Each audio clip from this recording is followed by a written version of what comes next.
قیمه غذاییه که خاطر آدم رو جمع میکنه. نه مثل کباب لاکچریه، نه مثل غذاهای ایتالیایی با کلاسه، ولی سر سفره کارشو بلده. شکم از خوردنش سیر میشه و جون و دل از عطر و طعمش پر از حس خوب میشه. قیمه یه آشنای قدیمی و همیشه دوست داشتنیه، لذیذ و همه‌پسنده.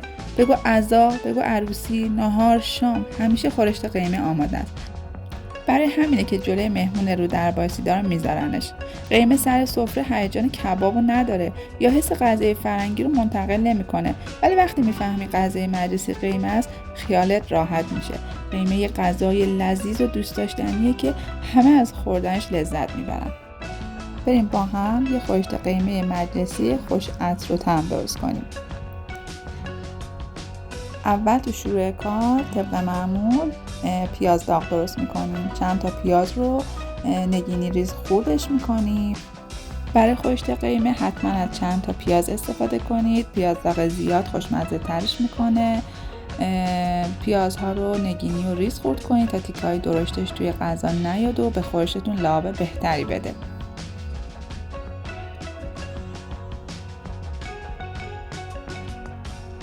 پیازها رو که ریز خورد کردیم حالا نوبت تفت دادنشونه. یک کمی روغن توی ظرفمون میریزیم و پیازها رو با شعله ملایم سرخشون میکنیم. نیازی به پیاز داغ درست کردن خیلی طلایی و سرخ شده نیست. در حدی که پیازها سبک بشه و نرم بشه کافیه. با شعله ملایم پیازها رو کمی تفت میدیم و گوشت قیمه‌ای رو اضافه میکنیم. بهتر از گوشت گوسفندی استفاده کنیم. گوشت قیمه باید سایزش از گوشت خورشت‌های دیگه ریزتر باشه. قیمه از یک کلمه ترکی به معنی گوشت ریز خورد شده اومده که تو فرهنگ دهخدا هم غذاهایی رو که با گوشت ریز درست میشده رو قیمه میگفته. خب تو این مرحله زردچوبه رو اضافه میکنیم و تفتش میدیم تا رنگش به گوشت ها بره و حسابی خوش عطر و خوش رنگ بشه. با شعله ملایم گوشت ها رو تفت میدیم. رب گوجه رو به گوشت و پیاز اضافه میکنیم. خوب تفت میدیم تا رنگ رب گوجه باز بشه، خورشت خوش رنگ تری داشته باشیم. این یکی از نکته مهم درست کردن خورشت قیمه است که حتما ربمون رو خوب تفت بدیم. لپه رو هم که خیس کردیم اضافه میکنیم و لپه رو هم با گوشت تفت میدیم تا بوی خامیش گرفته بشه. لپه رو که خوب تفت دادیم من از هل و چوب دارچین استفاده میکنم. پودر دارچین نمیریزم چون خورشت رو کدر میکنه و ریختن هل و دارچین عطر خیلی خوبی به غذامون میده. تو این مرحله آب جوش میریزم. تو خورشتا حتما از آب جوش استفاده کنید و میذارم خورشتم جا بیفته. وسطای پخت لیمو عمانی رو که خیس کرده بودم و چند بار آبش رو عوض کرده بودم به خورشتم اضافه میکنم و اجازه میدم با شعله ملایم 1-2 ساعتی خورشتم بپزه. میبینید کم کم خورشت داره جا میفته. لیموها و لپه و گوشتم نرم شده.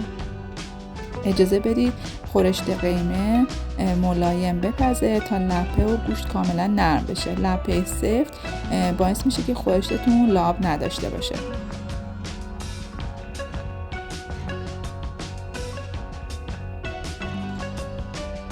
سعی کنید خورشت رو با شعله ملایم بپزید و اواخر پخت نمک و فلفل رو اضافه میکنید.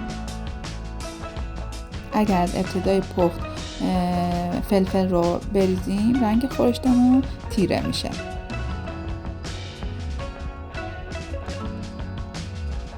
یه رو به آخر پخت هم زعفرون و گلاب رو اضافه میکنیم. تو ریختن زعفرون و گلاب هم دست و دلباز باشین که عطر و طعم غذاتون رو بی‌نظیر میکنه. همونی میشه که از یک خورشت قیمه انتظار دارید. بوش انقدر بی‌نظیر میشه که همه از خوردنش لذت میبرن. در نهایت خورشت ما آماده است. یک خورشت قیمه مجلسی با عطر هل و گلاب. در کنار یک برنج زعفرونی میشه یک غذای مجلسی که همه از خوردنش لذت میبرن. خب اگه با دیدن این ویدیو شما هم حواس خوش قیمه مجلسی کردین، پاشین مواد اولیه‌اش رو آماده کنین. با دستوری که بهتون گفتم و نکاتی که تو این ویدیو بهتون آموزش دادم، یه خوش مجلسی خوش عطر و طعم آماده کنید، نوش جان کنید و لذتش رو ببرید. دوست خوبم، اگر آموزش های ما رو دوست دارین حتما ما رو با لایک و کامنتاتون حمایت کنید. زنگوله کانال رو هم فعال کنید تا با آموزش های بعدی ما همراه باشید.